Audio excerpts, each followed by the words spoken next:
Everyone, you've made a great entertainment choice this evening. We have the fabulous, hilarious Liz Glazer in the house. Let's give Liz a big round of applause right now! And let's keep that round of applause going as we welcome tonight's hilarious house, the one and only Jim Weber! Jim Weber, that's me! Yay, that's why I came up here. Hello! Oh, it's good to see you all. Oh, I like you already. Hello! Well, let's get to know each other. You're going, why do I want to get to know that old person up there? Because I'm the host. It's important. I might make people come up here or something, so get on my good side now while you can. No, Friday, I'm so glad. Oh, anybody have a bad work week? Yeah, I did. Okay, I mentioned a bad work week in a show recently, and a guy came up to me after the show and said, "You're not retired?" I went, well, fuck you. I know, I swear. First of all, you're saying I look that old, and second of all, you're saying you think I would have made good choices so I could have, I didn't. I've got children and pets. Oh my gosh. I thought I would be like an adorable old person when I got older, and it's not going that way. I'm skewing to cranky. Really hard, I'm skewing. I'm driving around and I saw that sign that said, "Drive like your children live here." And again, I said, fuck you. I'll drive like I want. And by the way, my kids are in their 30s, so and they've got fairly good reflexes. So I drive fast too, so game on. I have to drive fast. No, I have to get where I'm going before I forget where I'm going. It happened. Well, I was forgetful in my 30s, and now I'm in my 60s, so here, you do the math because that's hard for me. You're a better audience already than I had recently. They heckled me. Okay, my boss said it was performance evaluation, but yeah, I'm not that good of an employee. I goof off. Anyway. Well, about me, I was the youngest of four. I know I'm old now, but I was the youngest of four kids, and my next sibling older than me was 13 years older. So I was like, well, an afterthought. But it was hard because they like to play games and stuff, and I was so little, I didn't get to do well, and they always beat me at Yahtzee and stuff, and I remember getting so mad and throwing things, and apparently, I don't remember this, but family legend is, I stood on the chair once and said, "I will outlive you all." 5 down, 1 to go. My brother's hanging on. I thought I got him a while back when he was in his 50s. He's like, "I'm gonna build my own airplane." I thought, here we go. But his plan literally never got off the ground. So, yeah, it didn't go. Yeah, and I was a gay little kid. Except they didn't say gay little kid back then. That's how old I am. We did not have the word gay yet, and you couldn't say, "Hey, little fag."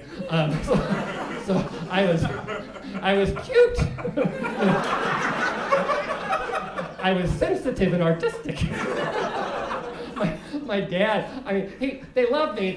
I don't have a bad parenting. They were very nice to me, but my dad tried to buoy me up. He thought, we'll get him a dog. That'll do it, responsibility and a dog. And we're on our way to the pound. Again, I am that old. We did not have rescue dogs. We had pound puppies, and we didn't have pound puppies. They were just pound dogs. So we're on our way. I said, "Dad, can I pick the dog out?" And he goes, "Yes," because he was so excited I went along with it. Because usually I was like, I don't want it.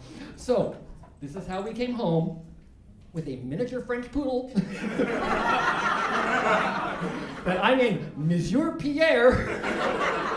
And I would walk him up and down the sidewalks of our little house in Orange County, California, and I would be parade waving the heck out of it. And man, little Monsieur Pierre, he had a little sachet going. We were the first official pride parade of Orange County, California. We hold the record, thank you. Yeah, we do. Oh, but I remember the one birthday coming up, what I really wanted more than anything was Barbie. I didn't want to be Barbie, I wanted to dress her. I thought, ooh, that'd be so fun, all those sequins. But I knew if I asked for Barbie, my entire Norwegian family would oof-daw themselves to death. What? And so I thought, I had a bright idea, because I was a sneaky little gay kid. I'll ask for Ken. That would be okay, right? And in hindsight, that's a bad idea. Ken had like a bathing suit and a tuxedo, and he's kind of boring. Well, my birthday comes up. I thought it worked, because there's the box. It looks like Ken's box. It's that, it's either a little tiny coffin or it's Ken. And my parents weren't mean, so I could not wait to get the pin the tail of the donkey over and rip that open. It wasn't Ken. It was G.I. Joe. Have you seen G.I. Joe? Oh my God. This was the original G.I. Joe. I mean, square jaw, the camo. I evicted all of my friends right away because I had a date with Joe. I mean, I couldn't wait. I still remember the little camo outfit. We didn't have snaps back then. It was we didn't have Velcro with snaps. I got it backwards because I'm old. I get confused. So I still remember those little snaps opening. I hear that sound now and I get a little excited. I mean, oh my gosh, that coat. Have you seen his chest? It ruined me. I was about 10 and I just thought, that's the chest you get when you grow up. And I hit puberty. It didn't just happen. I got the operation guide, not G.I. Joe. I mean, apparently you have to work out and stuff. And I went, no, give me another ice cream sandwich. I don't need to do that shit. But, I was so, obviously I'm still remembering it. I never achieved that ab for myself, but I got to touch a few. I mean, especially on Pride days now that I'm older, I walk around and 90% of the young guys are walking around with their shirts out if it's hot enough. And if you ask 100 of them, can I touch your chest? About 2 of them will say yes, and that's good enough for me. And I'm old. They always go, oh, an old gay person, thank you for your service. I'm going, you want to thank me, do ya? I'm getting luckier now than I was in my 20s. That's all I'm saying. Maybe luck has nothing to do with it. I don't know. Oh, but G.I. Joe. And then, the abs, that was the highlight. Because then I did the little last snap on the pants, and I was really excited now because I had older brothers, but they were shy, so I never saw anything, and I was really interested. I just had the Sears catalog. We did not have the internet back then. I could not go online and see stuff. I had the Sears catalog, so tidy whities. Ooh, that was it. Ooh, I still kind of have a thing for tidy whities. Oh, my poor dad. I looked at the tidy whities so much, the Sears catalog kept opening up to that point, and my dad thought, wow, Connie must really like that look. I'll start wearing tidy whities. So he changed his underwear from box. Yeah, that was my fault. Okay, back to Joe. There's the pants. Snap. And I'm really excited. And down they come and nothing. Literally nothing. And I was like, it got me ready though for the 1990s and 2000s when online dating got going. And you would go looking at these ads for who to meet. And on the gay apps, the guys, they give a lot of different statistics, and one of them is measured in inches. But it tells me that men are bad at measuring things. So they're always saying, 8 inches. I'm going, metric? No. Anyway, Joe, nothing. So, that big disappointment got me ready for all of my dating life yet to come. So, yeah.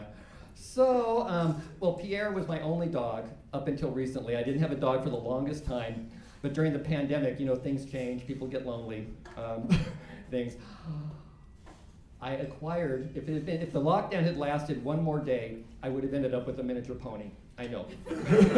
Because I did end up with 2 cats, a puppy, and a husband. So, and the puppy is awesome.